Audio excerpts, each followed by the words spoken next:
बसंत पंचमी की आप सब भक्तों को हार्दिक हार्दिक शुभकामनाएं। भक्तों, आज के दिन माँ सरस्वती जी की इस कथा का श्रवण करने से माँ सरस्वती की कृपा सदैव हम पर बनी रहती है। बसंत पंचमी के दिन माँ सरस्वती जी की आराधना की जाती है।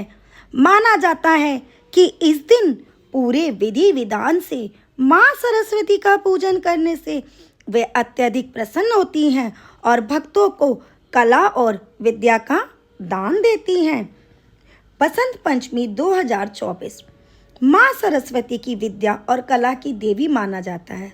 हर साल माघ मास के शुक्ल पक्ष की पंचमी तिथि को बसंत पंचमी मनाई जाती है।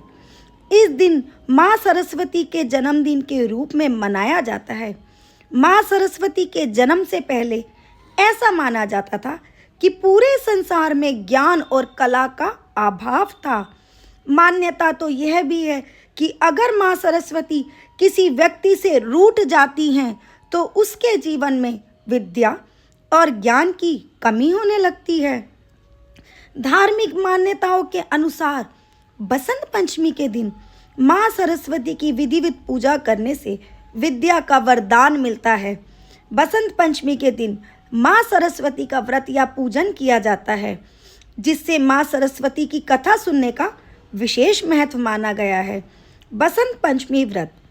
बसंत पंचमी के दिन माँ सरस्वती को प्रसन्न करने वाला इस व्रत को करने से सुबह ब्रह्म मुहूर्त सुबह 4 से 6 बजे के बीच में उठ के स्नान करें। स्नान के बाद पीले रंग के वस्त्र पहने। इसके बाद घर के मंदिर से अच्छी तरह से साफ सफाई करने के बाद माँ सरस्वती की विधिवत पूजा करें और व्रत का संकल्प लें। पूजा के दौरान माँ सरस्वती को पीले चावल का भोग लगाया जाता है। बसंत पंचमी व्रत कथा। मान्यता के अनुसार बसंत पंचमी के दिन खास तौर पर व्रत करने वाले भक्तों को यह सुनने से माँ सरस्वती की असीम कृपा प्राप्त होती है। बसंत पंचमी का त्यौहार माँ सरस्वती के जन्मदिन के रूप में मनाया जाता है। पौराणिक कथाओं के अनुसार इस दिन माँ सरस्वती अवतरित हुई थी। कथा के अनुसार एक दिन ब्रह्मा जी संसार का भ्रमण करने के लिए निकले तो उन्हें सारा संसार मूक नजर आया। हर तरफ खामोशी छाई हुई थी। यह देखकर ब्रह्मा जी को यह लगा कि संसार की रचना करते हुए शायद कोई कमी रह गई है। ब्रह्मा जी एक स्थान पर रुके, अपने कमंडल से थोड़ा सा जल निकालकर छिड़क दिया। तब एक ज्योति पुंज के साथ देवी प्रकट हुई। देवी के हाथ में वीणा और चेहरे पे अत्यंत तेज झलक रहा था। यह देवी माँ सरस्वती ही थी। उन्होंने ब्रह्मा जी को प्रणाम किया। उसके बाद ब्रह्मा जी ने माँ सरस्वती से कहा कि इस संसार में सभी लोग मूक हैं, यह आपसी संवाद नहीं कर सकते। यह सुनकर माँ सरस्वती ने पूछा कि प्रभु, मेरे लिए क्या आज्ञा है। तब ब्रह्मा जी ने माँ सरस्वती से कहा कि आप अपनी वीणा से इन्हें ध्वनि प्रदान करें, जिससे इनके बीच संवाद हो सके, ये एक दूसरे की परेशानियों को समझ सके।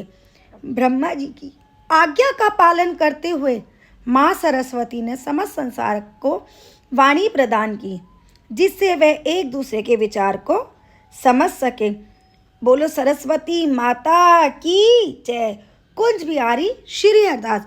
भक्तों, अगर आपको ये कथा पसंद आई हो तो चैनल को लाइक, शेयर और सब्सक्राइब जरूर करें। भक्तों, हमारे चैनल के माध्यम से सभी व्रत और त्योहारों की जानकारी प्रदान की जाती है और बांके बिहारी जी के दर्शन, राधा रानी के दर्शन कराए जाते हैं। और अभी तक आपने अपने हमारे चैनल को सब्सक्राइब ना करो तो प्लीज़ सब्सक्राइब जरूर करें, जिससे हम इसी तरीके से आपकी सेवा में उपस्थित रहे। राधे राधे। बांके बिहारी आप सब पर और हम सब की हर मनोकामना को पूरा करे। कुंज बिहारी श्री हरदास।